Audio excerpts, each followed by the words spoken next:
વિદ્યાર્થી મિત્રો, આજે તમે લર્ન કરાવી જાય તો ફેક્ટરાઇઝેશન સ્પ્લિટિંગ ધ મિડલ ટર્મની 4 ટાઈપ ઓફ મેથડ કે જેની અંદર પ્રોડક્ટ નેગેટિવ છે, મિડલ ટર્મ પોઝિટિવ છે.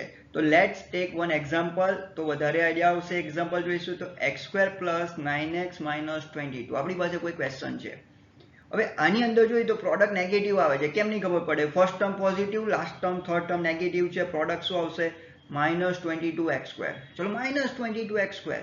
તો એના ફેક્ટર્સ કરીએ, જે રૂલ્સ છે આપણે જોઈએ છે એ રીતે. 22 1 ઝા 22, 11 2 ઝા 22 બંનેમાં. Now again like a third method, એની અંદર જોઈએ થર્ડ ટાઈપ છે, મતલબ એની અંદર જોઈએ કે મિડલ ટર્મને પૂછવાનું છે. Middle term, what is your sign? And most important, every time જે રીતે કીધું જે રીતે પ્રોડક્ટ નેગેટિવ છે, સબટ્રેક્શન જ ચેક કરવાનું છે.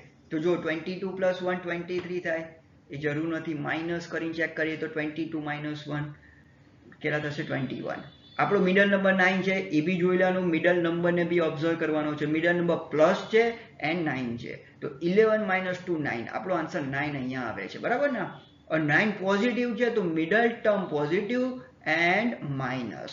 So here we put up the value x² + 11x - 2x - 22. Okay, now first two and last two માંથી કોમન લેવાનું છે. x² અને 11 માંથી શું કોમન આવશે? x.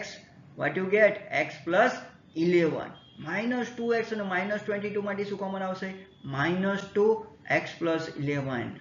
બેટા આપણે ધ્યાન રાખવાનું છે કે થર્ડ ટર્મ નેગેટિવ હોય ને તો સાઇન સાથે, મતલબ માઇનસ સાઇન સાથે we have to take common. બરાબર છે? હવે ચેક કરો.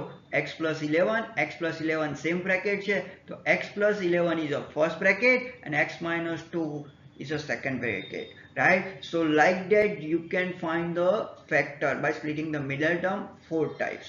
તો આવી જ રીતે જો તમારે વિડીયોઝ અમારા જોવા હોય તો અમારી આ ચેનલને આજે સબસ્ક્રાઇબ કરો અને મેથ્સમાં ઇમ્પ્રુવમેન્ટ લો. Thank you.